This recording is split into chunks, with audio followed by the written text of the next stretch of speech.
Isang senior high school na estudyante ang inaresto matapos mahulihan ng ipinagbabawal na droga sa ikinasang bypass operation sa Purok 5, Barangay Kilikao, Daraga, Albay, alas 2:27 ng hapon nitong Lunes. Kinilala ang sospek na si alias Russell, 23 anyos, residente ng Barangay Bitano, Legazpi City. Nakuha mula sa sospek ang isang maliit na weighing scale na hinihinalang ginagamit sa pagbenta ng droga at 4 na sachet ng hinihinalang shabu na tinatayang may halagang mahigit 42,000 pesos.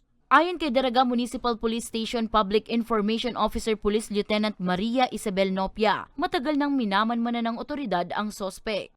Ito po aming bypass operation. Ano po ito, ma'am?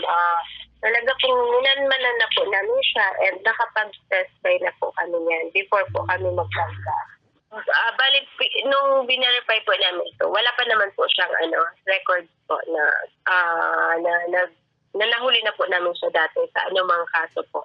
Kasalukuyang nasa kustudiya ng Daraga MPS ang sospek at nahaharap sa kasong paglabag sa Republic Act 9165 o ang Comprehensive Dangerous Drugs Act of 2002.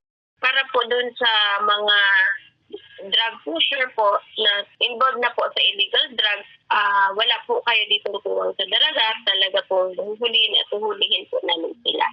Muli naman na nagpaalala ang otoridad sa mga magulang na gabayan at bantayan ng mabuti ang kanilang mga anak upang hindi masangkot sa pagpapalaganap at paggamit ng iligal na droga.